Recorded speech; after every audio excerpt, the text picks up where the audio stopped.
आपल्या या अन्नत्याग आंदोलनाला पाठिंबा दिला आहे आणि त्यांनी वडिलकीच्या नात्याने अतिशय मौलिक सल्ला या ठिकाणी आपल्याला दिला आहे, भाऊंना दिला आहे की तुम्ही तब्येतीची काळजी घेतली तर निश्चितच अनेक आंदोलनं.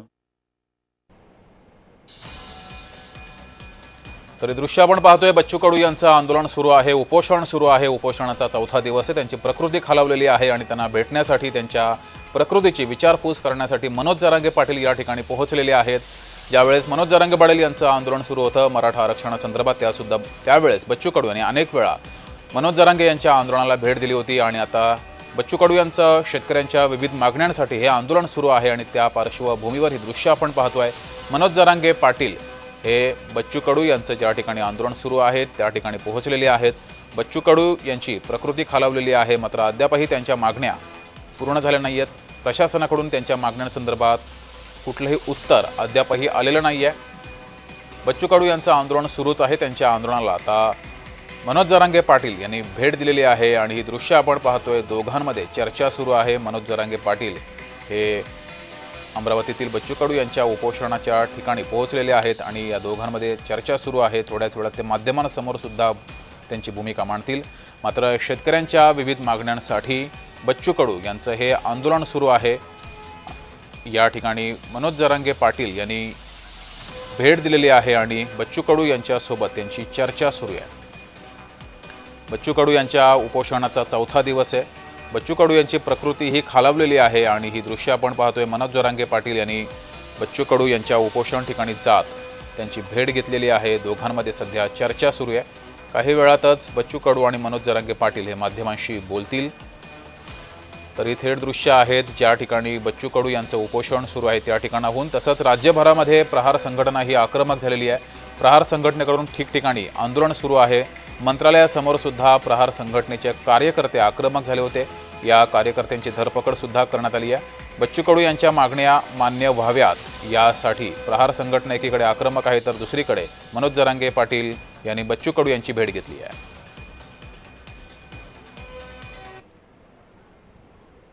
आज आपले शेतकऱ्यांचे नेते आपल्या गोरगरिबांसाठी अनेक वर्षापासून भाऊ मोठ्या ताकदीनं हिमतीनं सगळा संघर्ष करत आहेत. प्रथम मी भाऊ खरोखरच विनंती करून सांगतो, तब्येतीची काळजी घ्या. अंतरावळीत येऊन तुम्ही मला सांगता तब्येतीची काळजी घ्या, मी तुम्हाला येऊन सांगतो तुम्ही मग हत्यार वगैरे घेतलं. तुमचं हत्यार चांगलं होतं, तुमचं पहिलं हत्यार चांगलं होतं. मला आत्ताही बोलता येत नाही, चालता पण येत नाही, उठता येत नाही, एवढे हाल आहेत. तुम्हाला माझी विनंती आहे, कारण मी उपोषण करू नये, शरीराची खूप काळजी घ्या. तुम्ही एकटे नाहीत, आम्ही इथं आलो, इथं प्रत्येकजण येतो, भाषण ठोकून जात असत आणि ती प्रथा या राज्याची सगळ्यात अगोदर मोडली पाहिजे.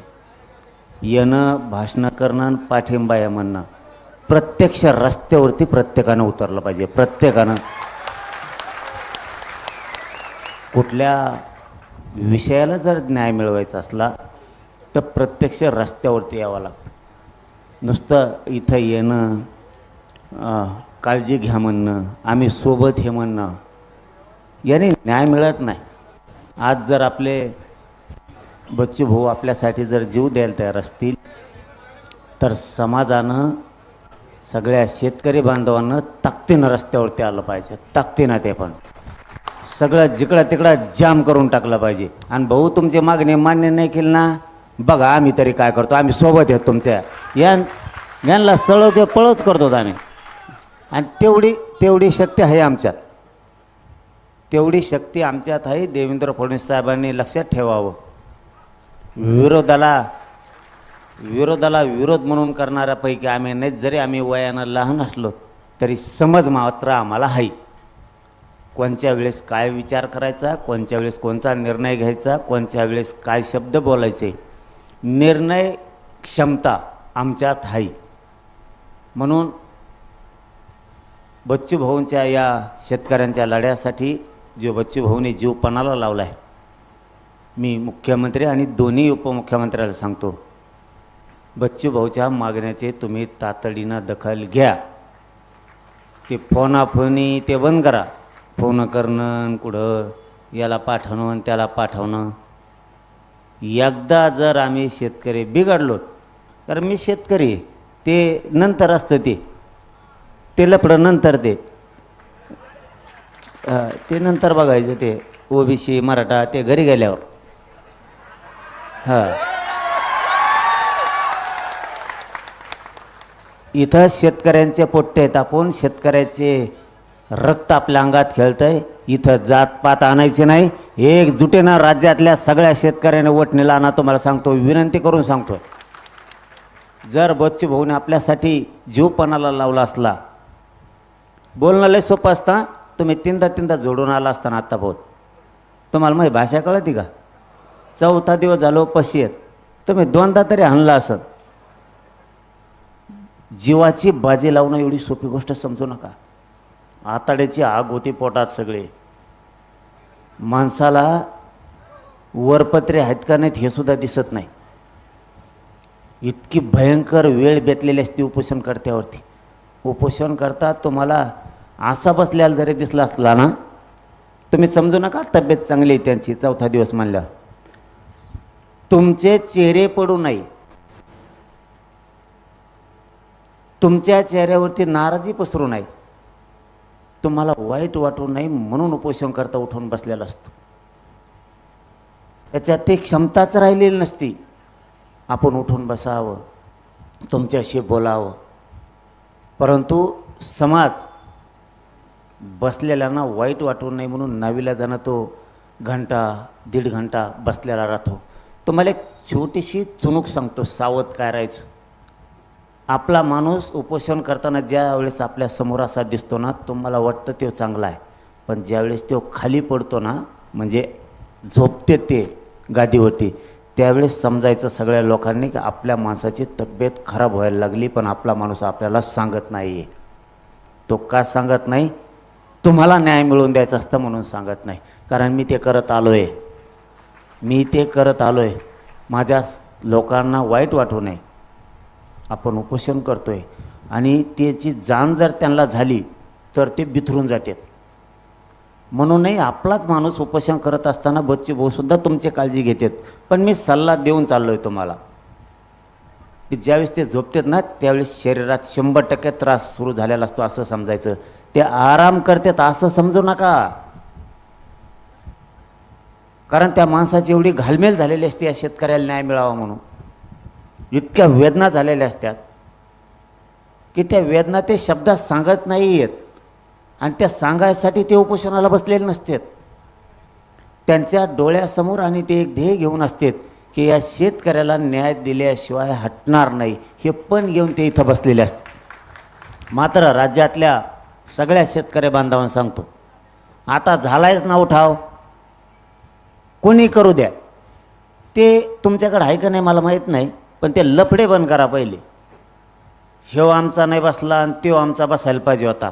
बच्चू भाऊने आता जीव टेकवायचं ठरवलं आहे ना, न्याय कोणाला मिळणार आहे? राज्यातल्या शेतकऱ्याला.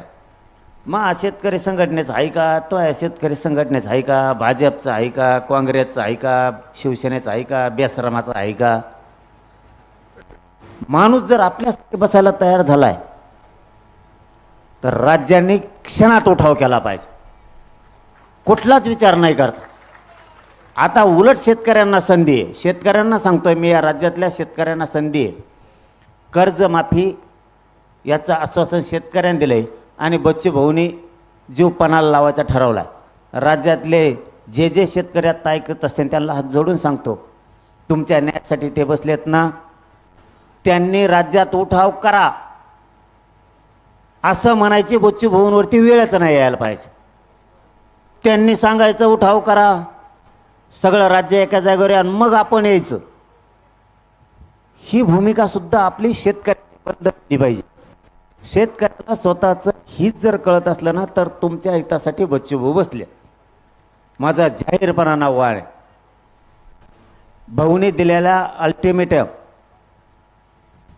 जर सरकारनं त्याच्या आत दखल घेऊन सगळ्या मागण्याची जर अंमलबजावणी नाही केली तर सगळ्या शेतकऱ्यांनी राज्यातल्या कानाकोपऱ्यातल्या रस्त्यावरती येऊन सगळे रस्ते बंद करून टाका, जाम करून टाका सगळं राज्य.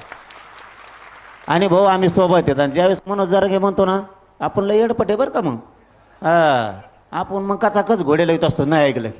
आणि तुमचं तेच रूप चांगलं आहे राव, तुम्हाला बरोबर वाटतं घे रूप. भाऊचं तेच रूप लय, थोबाडात हाणीन, बुटाड हाणीन आणि मग ते माईकच फेकून हाणीन. ते रूप लोकाला आवडतंय. मी होतो ना एकटा एकला उपोषणाला बसायला, तुमची तब्येत खराब झाली, मय झाली आणि समाजासाठी करणारे जर वाकडे तिकडे होऊन पडले तर मग काय करायचं. एक जण असं आडमोठं पाहिजे. आमच्यात तुम्ही आम्ही तुम्हाला मानतो की माणूस खामक्या आहे, जे हातात येईन ते टॉल असतो. आणि मला जरा ताकद कमी त्याच्यामुळे हानीत नाही, मी घोड्या लावतो. त्यामुळे तुमचं रूप ते चांगलं आहे, पण जाऊ द्या. जर आपला माणूस आता आपल्यासाठी शेतकऱ्याला न्याय मिळावा म्हणून, शेतमजुराला न्याय मिळावा म्हणून, अपंगाला न्याय मिळावा म्हणून जर जीवाची बाजी लावणार असलात ना, तर भाऊच्या दिलेल्या अल्टिमेटमच्या आज सरकारनं जर मागण्या मंजूर नाही केल्या तर राज्य मात्र सगळ्या शेतकऱ्याने जाम करायचं आहे. कुणी पक्ष संघटनामध्ये आणायचं नाही. बच्चू भाऊसाठी 1 दिवस असं ठरवायचं, बच्चू भाऊसाठी 1 दिवस, आणि राज्यातले सगळे रस्ते जाम करून टाकायचे ठरवून. आता आलेल्यांनी काय काय ठरलं मला माहीत नाही, माझ्या आधीच येऊन गेले, माझ्या कचाट्या ते सापडायला पाहिजे होते. लगेच बैठक घेतली असते, म्हणलं असतं कोणत्या दिवशी राज्य बंद करायचं आत्ताच सांगा. उगा भाषण ठोकायचं निघून जायचं, कामं धामायचं मसाळा. पण ते आता मला वाटलं बरोबर मी बी 4ला जातोय, ते बी 4लाच गठ्ठे सगळे. आणि राज्यातल्या सगळ्या शेतकऱ्यांना माझं, शेतकरीच्या जेवढ्या संघटना आहेत मला माहीत नाहीत, कारण मी या प्रवाहात 2 वर्षापासून नवीन आहे म्हणून माहीत नाही. त्यांना हात जोडून विनंती आहे, आता खरंच वेळ आली एक व्हायची शेतकऱ्यांना न्याय द्यायची. सगळेजण बच्चू भाऊच्या पाठीमागं उभा, सगळ्या शेतकरी संघटनेचे अध्यक्ष तुम्ही एक मोठी बैठक घ्या, सगळी प्रेस घ्या. शेतकरी संघटनेचे जे उभ्या आयुष्यभर शेतकऱ्यांसाठी लढतात आणि त्यांनी एक डेडलाईन द्या आम्हाला, या दिवशी पूर्ण राज्य बंद. ही मात्र एवढी जबाबदारी सगळ्या शेतकरी संघटनेच्या अध्यक्षांनी उचलावी. त्यांनी एक बैठक घ्यायची, इथं घ्या, बच्चू भाऊ समोर घ्या, काय कुठं घ्या, तुमचा जो निर्णय असेल तो. तुम्ही दिलेला निर्णय आम्हाला मान्य. त्यांनी आम्हाला सांगा ह्या दिवशी बंद. जर पुरं राज्य बंद नाही केलं ना तर बच्चू भाऊ तुम्हाला तोंड बी दाखविणार नाहीत, आम्ही पुरं राज्य जाम करून टाकू. माया बी तोंडातलं आलंय, लय बोलत नाही मी, पण जेवढं बोललं तेवढं पाळीन. मला बोलायला त्रास होतोय, पण आता भाऊवर माझा आलंय जीव आहे, कारण भाऊचा मायावर तेवढाच. भाऊ बी अंतरवाली सारखे येडे घालायचे. तर आपण पाहतोय मराठा आंदोलक मनोज जरांगे पाटील हे बच्चू कडू यांना उपोषणस्थळी भेटण्यासाठी गेले होते आणि त्यांनी बच्चू कडू यांना पूर्णपणे पाठिंबा दर्शवलेला आहे. तसंच सरकारनं कडूंच्या मागण्यांची दखल नक्कीच घ्यायला हवी असं वक्तव्य जरांगे पाटील यांनी केलं आहे. तसंच शेतकऱ्यांच्या मागण्यासाठी बच्चू कडूंचं हे उपोषण सुरू आहे आणि त्यामुळे सरकारनं याची लवकर दखल घेतली पाहिजे. कर्जमाफीसाठी उठाव करण्याची वेळ मात्र सरकारनं येऊ देऊ नये असं सुद्धा मनोज जरांगे पाटील यांनी म्हटलेलं आहे.